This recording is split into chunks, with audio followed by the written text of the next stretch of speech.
Acura's all-new ADX, a compact SUV that isn't just built for one thing, it's precision crafted for everything. To escape the grind with available all-wheel drive. To go with your flow with available Google built-in. Hey Google, turn it up. Okay, turning up the volume.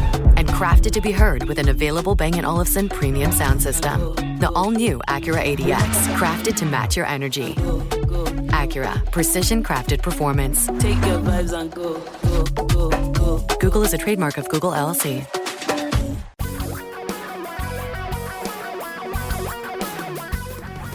Reality radio for a really great future. We're talking real money.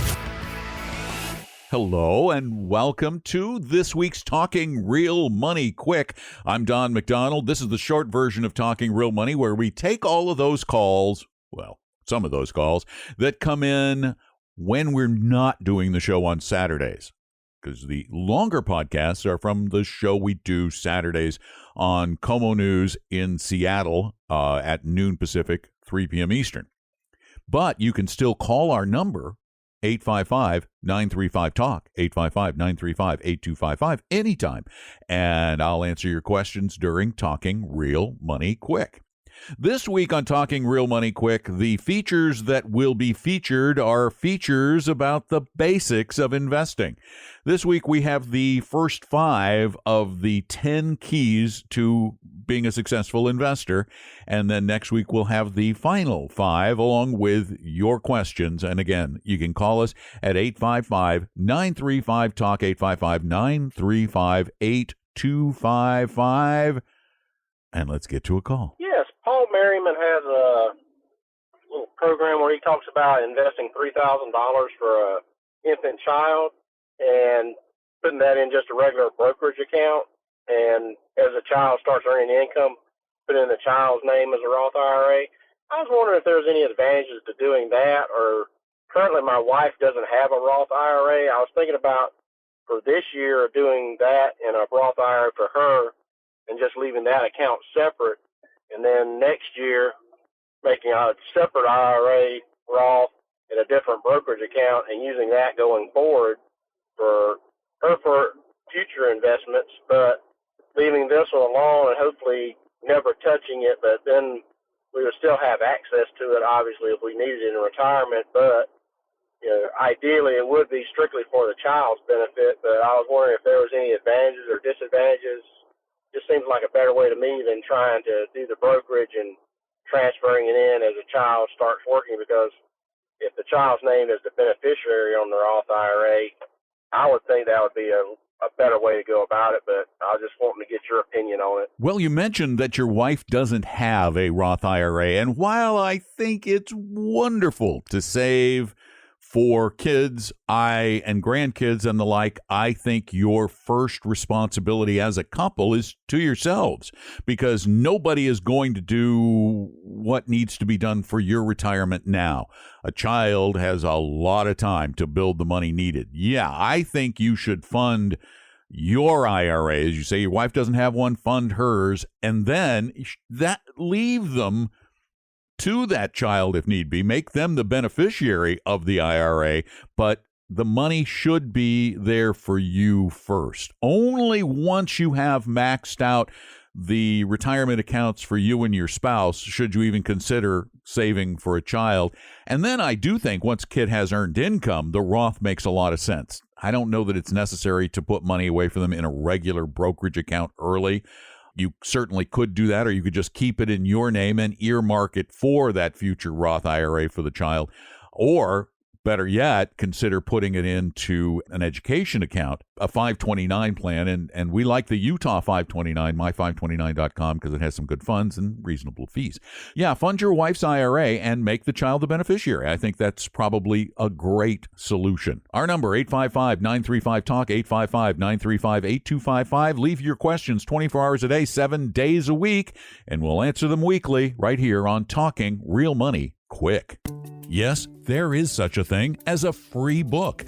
Get your truly free copy of Vestry's Better Retirement Guidebook at retirebetterbook.com. That's retirebetterbook.com. To become a real investor, you need to accept the fact that the global securities markets are highly efficient. Every day, millions of buyers and sellers with access to almost the same information make judgments and arrive at a reasonably accurate assessment of current prices. Some of these daily bets are wrong and some are right, but the wisdom of the crowd has been incredibly accurate in study after study. It's the basis of the efficient market hypothesis, which states that market prices reflect, but not with 100% moment-by-moment accuracy, all available information. The market is a lot like the old how many jelly beans in a jar guessing contest. Individual guesses are all over the board, but in numerous examples, the aggregate of all the guesses is uncannily close to the actual number. Even critics of the efficient market theory don't think that you and I can take advantage of short-term inefficiencies. One of the efficient market's biggest detractors, Nobel laureate Robert Shiller, stated in 2013, quote, "It's unlikely that the average amateur investor can get rich quickly by trading in the markets based on publicly available information." The market may not be 100% correct, but its collective wisdom is greater than ours.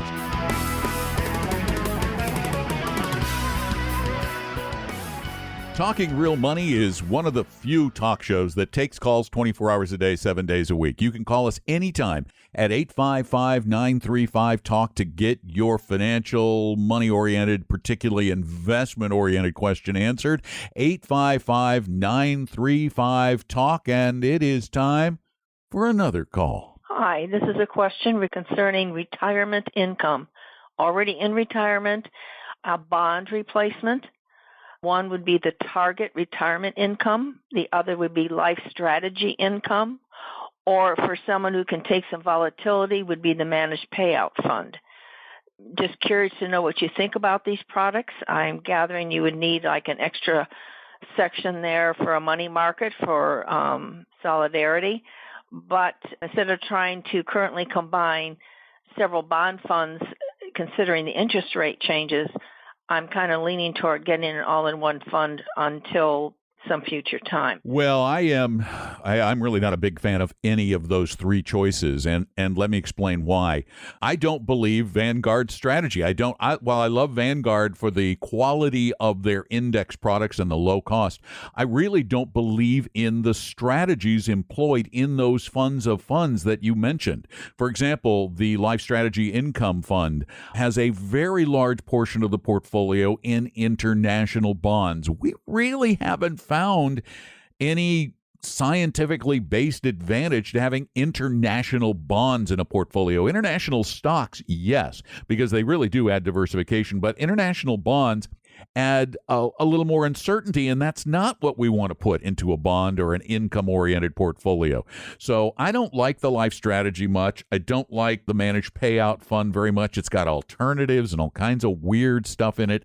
What you're looking at, for example, with the Life Strategy Fund is just an 80-20 fund. 80% in the Vanguard in bonds. Vanguard Total Bond Index would be the one I would rather see you in alone. And then 20% in stocks through their Total Market Fund. You can do that on your own. But what you need to do first is determine what your risk tolerance is, your volatility tolerance, really. Risk tolerance is a misnomer. Risk tolerance implies total loss. There's no risk of total loss in any of these portfolios we're talking about, unless the world blows up.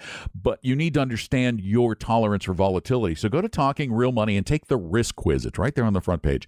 Take that, figure out what your risk tolerance is. If an 80-20 portfolio, or I'm sorry, I should reverse that, a 20-80 portfolio, because we usually put the stock allocation first, 20% in stocks, 80% in bonds. If that is appropriate for you, and remember the Vanguard Total Bond Index Fund, the 30-day SEC yield is about 3%, so it's actually a little better than the Life Strategy. But when you add stocks, that's going to lower the yield, just like in the Life Strategy. And then just go with the Vanguard Total World Stock Index Fund, VTWSX. Get those two in the proper allocation, and you're accomplishing the same thing, but you're accomplishing it with a portfolio that isn't as complex and doesn't have as many potential hidden pitfalls. That would be my suggestion. And thank you for the call. Our number, 855-935-TALK, 855-935-8255 on Talking Real Money Quick. Subscribe to free monthly email updates from the only magazine devoted to real investing, Real Investing Journal, at realinvestingjournal.com. Most investors are smart enough to know they can't beat the markets. When pitted against a trading firm with powerful computers and hyper-fast communications, you can't hope to outtrade them. When facing off against multi-billion-dollar hedge funds, many which trade on inside information, you're destined to lose. So instead of battling the professionals, why not hire them using actively managed mutual funds? There are hundreds or even thousands of mutual funds that over any given time might technically beat their benchmarks. But do they exhibit real skill that warrants their high prices? In study after study, the answer has generally been no. Research on active fund managers between 1975 and 2006 by the Swiss Finance Institute and University of Maryland found that just 0.6% of active fund managers showed any potential skill after adjusting for the effects of pure luck. A similar study published in 2010 by Professors Fama and French placed the percentage of managers exhibiting apparent skill at about 2%. Then when you take into account research that shows only a small fraction of funds that perform well one year end up being among the best even 5 years later, and the odds of you successfully picking a winning active manager for the future are definitely stacked against you.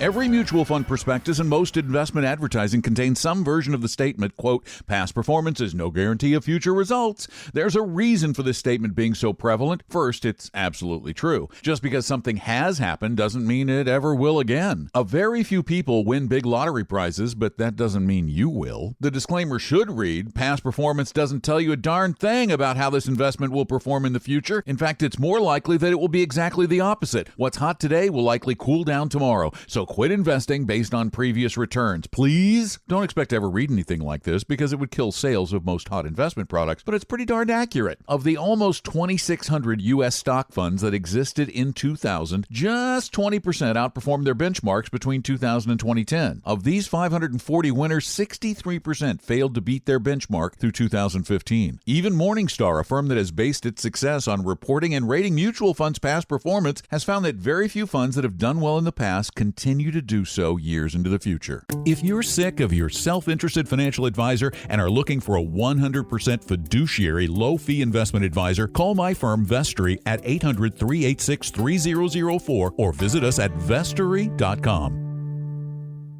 In previous features, I've explained why you should accept the fact that the securities markets for our purposes are extremely efficient and that there is little or no chance you'll find someone who can beat the returns that the market is likely to deliver, particularly the stock markets, which reflect the value of the global economy. For as far back as we have records, stock markets, not individual stocks, have rewarded long-term real investors with positive real returns. What kind of reward? Well, let's go back as far as the data will take us, 1926. We'll start with a single dollar and see what it would have done over the next 90 years through 2015. If the dollar grew at the rate of inflation, it would be worth about $13. In very safe one-year treasury bills, it would have grown to about $21. In long-term treasury bonds, it would have become $135. But if that dollar spent those 90 years invested in the Fama French U.S. Large Cap Growth Stock Index, that's all the big firms, it would have grown to almost $5,400. And had it been placed in the scarier stocks in the Fama French U.S. Small Cap Stock Index, it would have soared to almost $17,000. Sure, stocks are scary, but as a group, given enough time, they've built some serious wealth.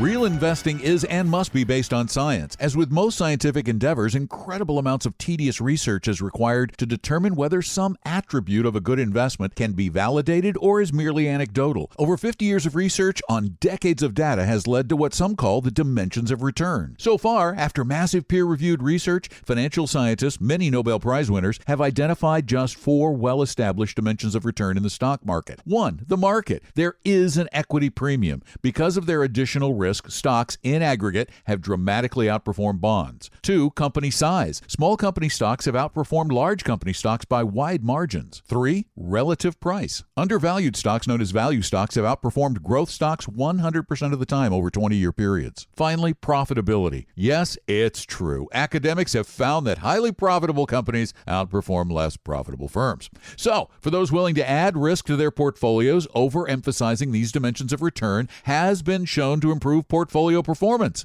Yes, there is such a thing as a free book. Get your truly free copy of Vestory's Better Retirement Guidebook at retirebetterbook.com. That's retirebetterbook.com. Well, it wasn't so bad, was it? Welcome to the end of another Talking Real Money Quick podcast. I'm Don McDonald. Thanks very much for listening. I really appreciate it. And be sure to listen to the podcast next week when we cover the last 5 keys to becoming a successful investor, along with your calls at 855-935-TALK, 855-935-8255. When you call, ask your question, leave as much detail as possible, and then listen for a future podcast where we will try and probably will get that question answered for you. 855-935-8255. And again, if you like what you hear, please subscribe to the Talking Real Money podcast and tell a friend or two. And if you are truly impressed, leave us a review because it does help. Thanks so much for being a part of Talking Real Money Quick. We hope you realize that the information provided on Talking Real Money is for educational and hopefully enjoyable purposes only. Providing personalized financial planning or investing advice takes time, so please consult with a really good fee-only fiduciary investment, tax, or legal advisor. We know a good one. Investing must always involve risk. In other words, you can and probably will lose money at times. Also, as much as you want it, no one can accurately, consistently predict the future. So past performance doesn't tell you a darn thing about what the future will bring. Unlike many other programs that say something similar, Talking Real Money is not trying to get you to buy or sell any financial products or securities. Instead, the program is provided as a public service by Vestry, a fee-only registered investment advisor. Thanks for listening, and please visit TalkingRealMoney.com for more information and disclosures. Are we done now?